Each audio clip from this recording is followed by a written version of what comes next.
आप सभी का बहुत बहुत स्वागत है हमारी खास पेशकश में। मैं हूं आपके साथ करिश्मा। संविधान निर्माता डॉक्टर भीमराव अंबेडकर को लेकर सियासी पारा इस वक्त हाई है।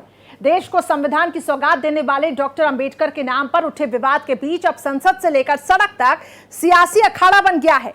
जिस संसद ने सभी पार्टियों ने मिलकर संविधान की कस्में खाई, वही पार्टियां अब डॉक्टर अंबेडकर के नाम पर आमने सामने आ गई है। और तो और राजनीतिक दांवपेच भी चला जा रहा है। बाबा साहेब अंबेडकर के नाम पर सियासत काफी पुरानी है, लेकिन संसद में गृह मंत्री अमित शाह की टिप्पणी को आधार बनाया जा रहा है। विपक्षी दल पूरी तरह से इस पूरे मामले को ठंडा होने के मूड में नहीं है, ठंडा नहीं होने दे रही है। डॉक्टर अंबेडकर पर छिड़े विवाद पर अब कांग्रेस के तेवर भी हाई है। बीजेपी ने अपनी आक्रामकता भी बढ़ा दी है और आरोप प्रत्यारोप का दौर भी शुरू हो चुका है। डॉक्टर अंबेडकर पर मचे घमासान और उसके सियासी मायनों पर पेश है हमारी ये खास पेशकश, साहब पर दावेदारी। बाबा साहब का नाम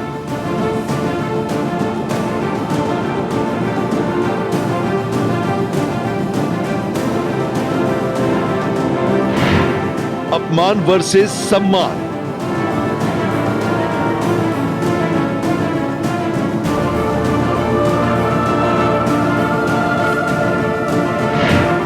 टिप्पणी पर गरमाई सियासत।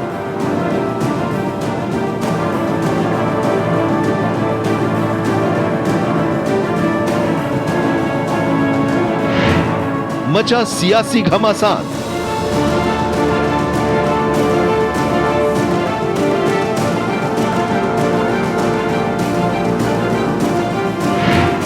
विपक्षी दलों की तकरार।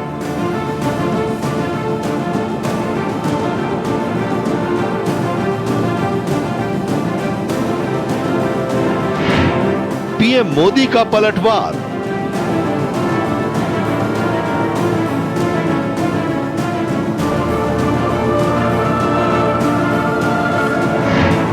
बाहर में विपक्ष का प्रदर्शन।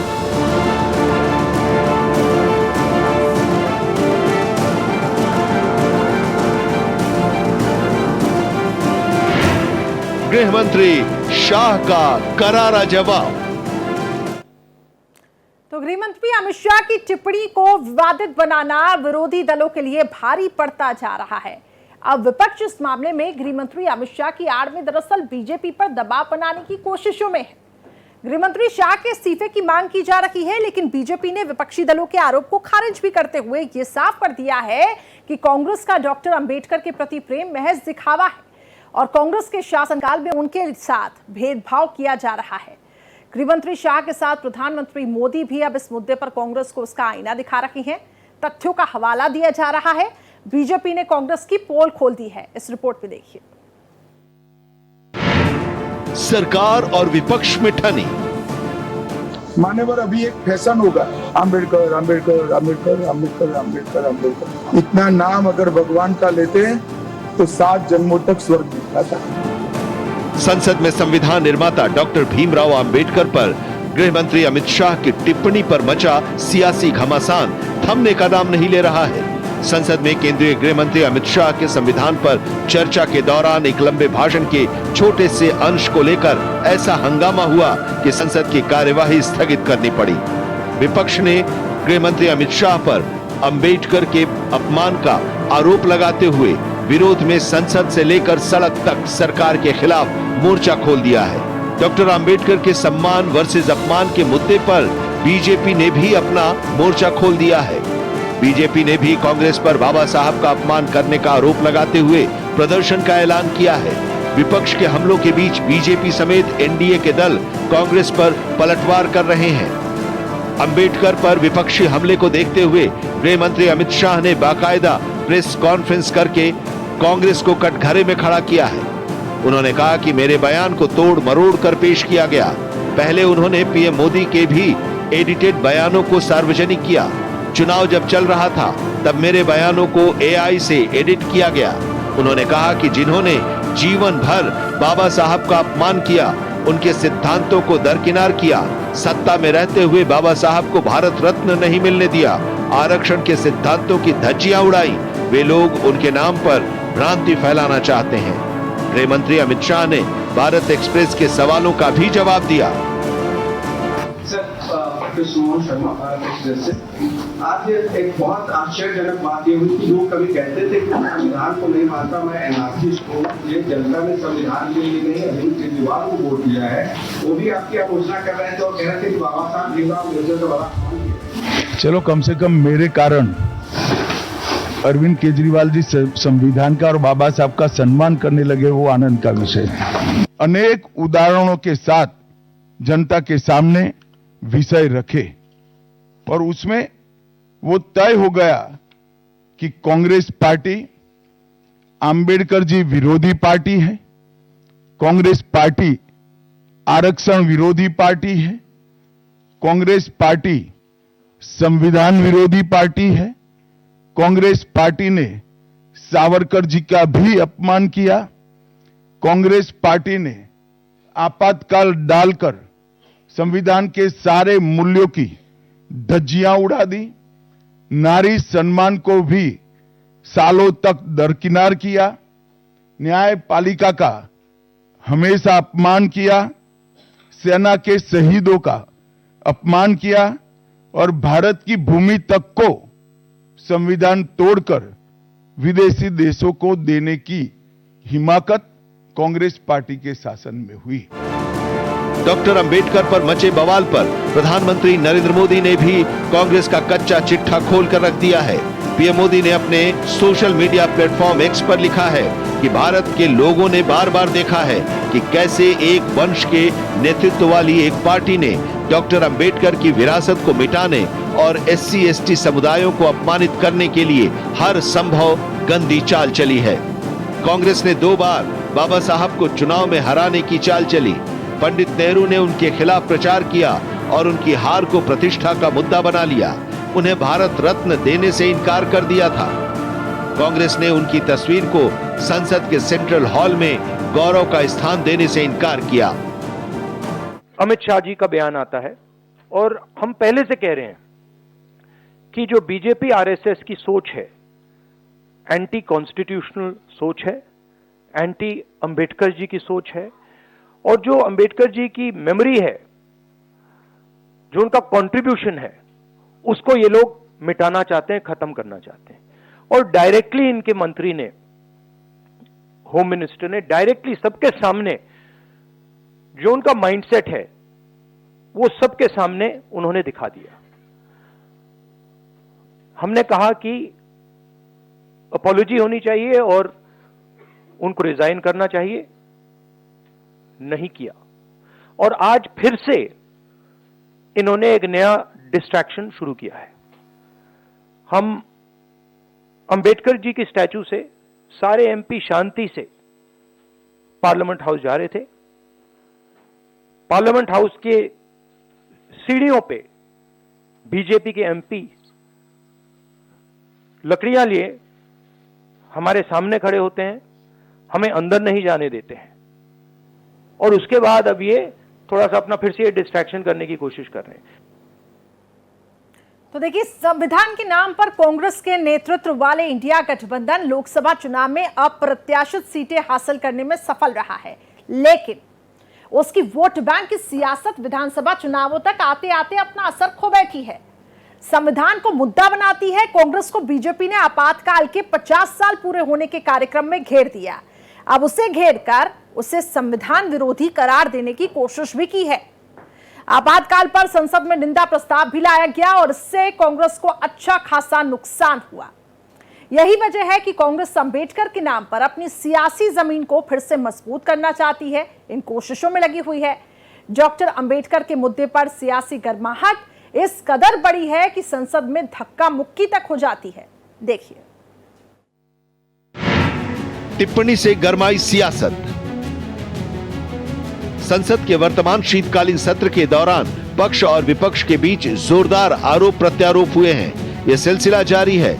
लोकसभा में गृह मंत्री अमित शाह के अंबेडकर वाले बयान पर हंगामा हुआ, जिसके बाद सदन की कार्यवाही स्थगित कर दी गई। कांग्रेस नेतृत्व ने तय किया है कि बाबा साहब के मुद्दे को लेकर बीजेपी के खिलाफ सदन से लेकर सड़क तक आंदोलन किया जाएगा। बाबा साहब पर उठे विवाद पर संसद का माहौल पूरी तरह से गर्म रहा और सत्ता पक्ष और विपक्ष ने एक दूसरे पर धक्का मुक्की का आरोप भी लगाया। कांग्रेस गृह मंत्री अमित शाह के इस्तीफे की मांग करते हुए संसद परिसर में प्रदर्शन कर रही है। इस दौरान बीजेपी सांसद प्रताप सारंगी ने आरोप लगाया कि उन्हें राहुल गांधी ने धक्का दिया, जिसमें वो चोटिल हो गए हैं। बीजेपी सांसद मुकेश राजपूत को भी चोटें आई हैं। उन्हें आरएमएल हॉस्पिटल में भर्ती कराया गया है। घायल सांसद ने आरोप लगाया कि राहुल गांधी ने एक सांसद को धक्का दिया जो मेरे ऊपर गिरे। आरोप पर जवाब देते हुए राहुल गांधी ने कहा कि हाँ, ऐसा हुआ। वे हमें प्रवेश द्वार पर रोकने की कोशिश कर रहे थे। राहुल गांधी एक एमपी को धक्का लगा, मेरे ऊपर गिर पड़ा और मैं नीचे गिर गया। किसने धक्का मारा? राहुल गांधी ने? हाँ, राहुल गांधी ने। सीढ़ी के ऊपर मैं खड़ा हुआ था और राहुल गांधी ने आकर के एक एमपी को धक्का लगाया, वो मेरे ऊपर गिर पड़ा और मैं। कहाँ चोट लगी सर आपको? कहाँ चोट लगी सर? एक बार दिखा दीजिए। ओहो, ये बेल्ट उकला है। ये तो बहुत सांसद आरोप लगा रहे हैं। नहीं, देखिए, मैं पता नहीं आपके, शांत हो जाए, आपके कैमरा में होगा। ये पार्लियामेंट की एंट्रेंस है, इसमें मैं अंदर जाने की कोशिश कर रहा था तो बीजेपी के एमपी जो थे वो मुझे ऐसे रोकने की कोशिश कर रहे थे, धकेल रहे थे और मुझे धमका रहे थे, तो वो हुआ है। मगर ये एंट्रेंस है पार्लियामेंट हाउस की और हमारा अधिकार है अंदर जाने का, और बीजेपी के जो मेंबर्स हैं वो हमें अंदर जाने से रोक रहे थे। राहुल जी बी.आर. अम्बेडकर जी की फोटो लेकर शांतिपूर्वक जय भीम के नारे को बोलते हुए संसद में जा रहे थे। संसद में जाने से किसने रोका? आप देख लीजिए। हम इतने दिनों से प्रोटेस्ट कर रहे हैं, साइड में प्रोटेस्ट कर रहे हैं, जो भी आ रहा है जा रहा है, उसको पूरा रास्ता है। इन्होंने कुछ एकदम शांतिपूर्वक प्रोटेस्ट हुए, कितने दिनों से चल रहे हैं, रोज 10:30 से 11। आज पहली बार इन्होंने प्रोटेस्ट किया, सबको रोक दिया और उसके बाद धक्का मुक्की और ये गुंडागर्दी। और अब सिर्फ अमित शाह जी की खाल बचाने के लिए ये अब इन्होंने साजिश शुरू की है कि भैया ने किसी को धक्का मारा, ये वो। मेरी आंखों के सामने आप सब ने देखा होगा, खड़गे जी को धक्का मार के जमीन पे गिराया। उसके बाद एक सीपीएम के एमपी को धक्का मारा, उनके ऊपर गिरे, खड़गे जी के ऊपर। मैंने सोचा टांग टूट गई होगी, कुछ हुआ होगा, क्योंकि उनके चेहरे से दिख रहा था कि उनको चोट लगी। फिर हमने कहीं से कुर्सी ढूंढ के हम लाए उनके लिए। दोनों ही पार्टियों की ओर से विरोध प्रदर्शन किया जा रहा है। अब कांग्रेस की ओर से कहा गया है कि प्रियंका गांधी वाड्रा को धक्का दिया गया। कांग्रेस ने बीजेपी पर मल्लिकार्जुन खड़गे को धक्का देने का भी आरोप लगाया है। अंबेडकर विवाद में आम आदमी पार्टी ने भी अपना मोर्चा खोल दिया है और वो खुलकर इस मुद्दे पर कांग्रेस के साथ खड़ी नजर आ रही है। विपक्षी गठबंधन ने संसद परिसर में बाबा साहब अंबेडकर की प्रतिमा के समक्ष विरोध मार्च निकाला। विपक्ष ने मकर द्वार तक मार्च किया और राज्यसभा में बाबा साहब अंबेडकर पर की गई टिप्पणी के लिए केंद्रीय गृह मंत्री अमित शाह से माफी मांगने और इस्तीफा देने की मांग कर रहे हैं। दो हुए हैं, हमारे प्रताप चंद्र सारंगी और मुकेश राजपूत, एक उड़ीसा से, एक उत्तर प्रदेश से। दोनों सांसदों को गंभीर चोटें लगी है। बाकी कुछ और भी जिनको धक्का मुक्की हुई है, ऐसे 4-5 सांसद हैं जिन्होंने अलग अलग आकर के शिकायत दर्ज कराई है। देखिए, ये जो मकर द्वार है, ये लोकसभा और राज्यसभा के सांसदों के आने जाने का एक स्थान है। ये जब से सत्र चला तब से वो आंदोलन कर रहे हैं, प्ले कार्ड लेकर के भी आ रहे हैं, नारे लगा रहे हैं, सांसदों को आने से रोक रहे हैं। तो आज पहली बार एनडीए और बीजेपी और एनडीए के साथियों ने आज यहाँ प्रदर्शन किया, तो उनको लगा कि ये तो हमारी जागीर है। ऐसा थोड़ी होता है, सभी सांसदों को, अगर तुम कर रहे हो तो प्रदर्शन, वैसे वो प्रदर्शन की जगह नहीं है, लेकिन तुम कर रहे हो तो फिर हमारे भी सांसदों ने आज वहां किया। अगर आप बाबा साहब के बारे में अगर कोई गलत बोलता है, उसको अपने कैबिनेट से निकाल देना चाहिए था। ये नहीं चलेगा। लेकिन दोनों बड़े गहरे दोस्त हैं, एक दूसरे के पाप को सपोर्ट करते हैं और अगर कोई पाप किए तो वो सपोर्ट करते हैं। देखिए, संविधान निर्माता डॉक्टर अंबेडकर पर छिड़ा विवाद अब असल में वोट बैंक का है। बाबा साहेब को दलित अपना मसीहा मानते हैं और कांग्रेस को यह लगता है कि गृह मंत्री शाह के आधे अधूरे बयान को मुद्दा बनाकर वो बीजेपी को उस वोट बैंक पर घेर सकती है, जो वोट बैंक इंडिया गठबंधन को लोकसभा चुनाव में मिला है। दरअसल जो दलित वोटर लोकसभा में उसके साथ नजर आए थे, वो भी अब उससे फिर से छिटकने लगे हैं। और देश की ज्यादातर सीटों पर असर रखने वाले दलित वोट बैंक को साधने का अब कांग्रेस को ये मौका मिल गया है और इसलिए वो इसको लेकर सियासी गर्मी को और ज्यादा बढ़ा रही है। देखिए बवाल के सियासी मायने। बाबा साहब डॉक्टर भीमराव अंबेडकर दलितों के मसीहा हैं और ये वो लोग हैं जो देश की राजनीति में अपना मजबूत असर रखते हैं। देश की सियासत में दलित समुदाय एक बड़ी ताकत है। यही वजह है कि डॉक्टर अंबेडकर अपने जीवन में जिस सियासी दल और विचारधारा के खिलाफ खड़े थे वो भी उन्हें अपनाने और उन पर अपनी दावेदारी को मजबूती से पेश करने के लिए कोई कोर कसर नहीं छोड़ रही है। डॉक्टर अंबेडकर के अपमान और सम्मान की इस राजनीति में बीजेपी ये बता रही है कि डॉक्टर अंबेडकर की जीवित रहते और उनकी मृत्यु के बाद भी कांग्रेस ने हमेशा उनका अपमान किया। वहीं कांग्रेस इस बात को बताने में जुटी है कि बीजेपी के मन में अंबेडकर और संविधान को लेकर श्रद्धा नहीं है। इस तरह से राजनीतिक दलों की असल रणनीति बाबा साहब के बहाने दलितों के वोट बैंक को साधने की है। 2011 की जनगणना के मुताबिक देश में दलितों की आबादी करीब 16.63% है, जो कुल जनसंख्या में 20 करोड़ 14 लाख दलित हैं। देश के 31 राज्यों और केंद्र शासित प्रदेशों में अनुसूचित जातियां हैं जो 1241 जातीय समूहों में बटी हुई हैं। देश के 76.4% दलित ग्रामीण इलाकों में रहते हैं, जबकि पूरे देश की आबादी के 68.8% लोग ग्रामीण इलाकों में रहते हैं। देश के 23.6% दलित शहरी इलाकों में रहते हैं। लोकसभा चुनाव में संविधान और आरक्षण का नैरेटिव सेट करना कांग्रेस की अगुवाई वाले इंडिया गठबंधन का सफल प्रयोग रहा था, जिसके चलते दलित समाज बीजेपी से छिटक गया था। लोकसभा चुनाव में राहुल गांधी संविधान की कॉपी लेकर वोट मांग रहे थे और बाद में संसद में भी हाथ में संविधान लेकर विपक्ष के कई सांसदों ने सदस्यता की शपथ ली थी। सारा गणित वोट बैंक का है। कांग्रेस को इस बार 19% दलित समाज ने वोट दिया। कांग्रेस के सहयोगी दलों को भी दलित वोटों का जबरदस्त फायदा मिला था। सबसे ज्यादा फायदा समाजवादी पार्टी को मिला। लिहाजा इस वोट बैंक को इंटैक्ट बनाए रखना विपक्षी दलों की प्राथमिकता है और यही वजह है कि गृह मंत्री अमित शाह के बयान के कुछ हिस्से को दिखाकर कांग्रेस के बखेड़ा खड़ा करने के पीछे यही मकसद है। बाबा साहब के कथित अपमान का मुद्दा उठाकर कांग्रेस दलित वोट के बीच अपनी पैठ जमाने की कवायद में है, जिसके लिए आक्रामक रुख अख्तियार कर रखा है। पार्लियामेंट अपना शारीरिक ताकत दिखाने का कोई प्लेटफॉर्म नहीं है। ये कोई कुश्ती का अखाड़ा नहीं है। राहुल गांधी ने भारतीय जनता पार्टी के 2 एमपीज प्रताप सिंह सारंगी जी और मुकेश राजपूत जी को बहुत बुरी तरह घायल कराया।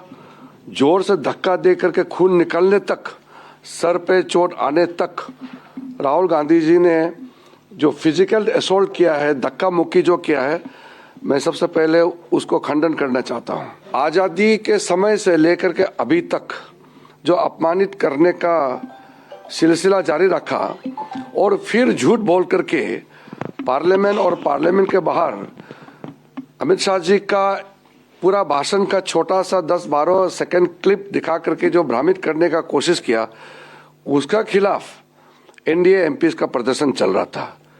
तो अपना अपना बात रखने का अधिकार होता है। कौन सा कानून राहुल गांधी को वो ताकत दिया है कि वो आकर के दूसरे एमपी को धक्के मार करके चोट पहुंचाने का? अगर सब लोग अपना ताकत दिखा करके मारपीट करने लग जाएंगे तो पार्लियामेंट कैसे चलेगा? ये कोई राजा का, ये कोई पर्सनल प्रॉपर्टी नहीं है पार्लियामेंट। ये लोकतंत्र का मंदिर है। यहाँ ताकत दिखाने का और अपना स्मार्टनेस दिखाने का ये कोई जगह नहीं होता है। इसलिए हमारा दोनों एमपीज बहुत गंभीर रूप से घायल हो गए हैं। हम लोग देखेंगे आगे क्या कार्रवाई उठाना है। दावेदारी की लड़ाई। बाबा साहब पर गृह मंत्री अमित शाह की टिप्पणी पर मचे बवाल के बाद से बीजेपी बचाव की मुद्रा में जरूर है, लेकिन साथ ही वो अपनी आक्रामकता को भी बरकरार रखे हुए है। लोकसभा के बाद विधानसभा के चुनाव में कांग्रेस की बीजेपी को दलित विरोधी बताने की रणनीति फ्लॉप हो चुकी है। बीजेपी इस बार मौजूदा विवाद की आड़ में कांग्रेस को दलित विरोधी साबित करने की रणनीति पर अमल कर रही है। बीजेपी भी दलित राजनीति को लेकर आक्रामक हुई है और दलितों को अपनी तरफ आकर्षित करने की कोशिशों में जुटी है। बीजेपी ने बाबा साहब के पंच तीर्थ की स्थापना की, लंदन में उनका स्मारक बनवाया। संविधान दिवस बीजेपी की सत्ता में आने के बाद से ही बड़े पैमाने पर मनाया जा रहा है। इसका फायदा भी उसे मिलता दिख रहा है। हरियाणा से लेकर महाराष्ट्र विधानसभा चुनाव में बीजेपी को दलित वोटरों को साधने की कोशिश का फायदा मिला। हरियाणा में दलितों के लिए आरक्षित सीट पर पिछली बार के मुकाबले 5 से बढ़कर बीजेपी की 8 सीटें हुई हैं। महाराष्ट्र में लोकसभा चुनाव में इंडिया गठबंधन से एनडीए करीब 11% पीछे था, लेकिन विधानसभा का चुनाव आने तक तस्वीर पूरी तरह से बदल गई। महाराष्ट्र विधानसभा चुनाव में एनडीए ने विपक्ष पर 7% की बढ़त हासिल करके ये साबित कर दिया कि दलितों को लेकर कांग्रेस की नैरेटिव में कोई दम नहीं है। लोकसभा चुनाव में जहां दलित वोट इस बार विपक्षी गठबंधन के पक्ष में दिखा था, वहां बीजेपी ने फिर मजबूती से वापसी की। सत्ता हासिल करने के लिए दलितों को साथ लेकर चलना पार्टियों की राजनीतिक जरूरत है और यही वजह है कि बाबा साहब के नाम पर हमेशा सियासत गर्म ही रहा है। आगे भी इसमें नरमी दिखाई देने की कोई संभावना नहीं दिख रही है। बाबा साहब भीमराव अम्बेडकर जी पिछड़े, दलित, वंचित, शोषित और जमीन पर रहने वाले लोग, गरीबों के भगवान हैं और भगवान की तरह उन्हें हमेशा सम्मान किया, भगवान की तरह पूजते हैं। आज भी गाँव-गाँव आप जाएंगे तो उनके कैलेंडर होंगे, उनकी तस्वीर होगी, उन्हें लोग पूजते हैं। भारतीय जनता पार्टी के वो लोग हैं जो पिछड़ों से, दलितों से, आदि आबादी से, आदिवासियों से, अल्पसंख्यक से और खासकर पीडीए के लोगों से नफरत करते हैं। पीडीए के लोगों का हक छीना है, पीडीए के लोगों को उन्होंने दूरियां बनाई हैं।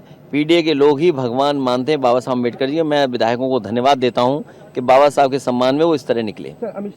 भारत रत्न डॉक्टर बाबा साहब अम्बेडकर का सम्मान किया है, वो हमारे दिल में बसते हैं। जवाब तो कांग्रेस दे। कांग्रेस ने कब सम्मान दिया बाबा साहब को? बाबा साहब को क्यों नेहरू जी के मंत्रिमंडल से बाहर होने पर विवश होना पड़ा? आरक्षण के संबंध में बाबा साहब की बात क्यों नहीं मानी कांग्रेस ने? और यही कांग्रेस है जिसने बाबा साहब को चुनाव हरवाने का काम किया।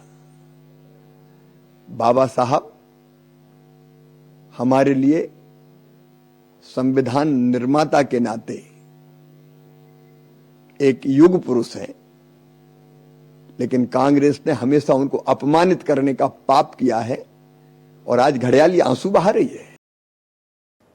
तो देखिए, तमाम राजनीतिक दलों को इस बात का बखूबी अंदाजा है कि दलितों का समर्थन हासिल किए बगैर अपने राजनीतिक रसूख को बरकरार रखना अब संभव नहीं है और बीजेपी लगातार दलितों और पिछड़ों को लेकर संवेदनशील रुख जो है वो अपना रही है और इससे उसका फायदा भी मिल रहा है। दलितों का बीजेपी के प्रति बढ़ रहे भरोसे से विरोधी दल टेंशन में है और वो इस मौके को भुनाने में जुटे हुए हैं, लेकिन बीजेपी भी अब इस मुद्दे को लेकर कांग्रेस को कटघरे में खड़ा कर रही है और इस पर सियासत जारी है।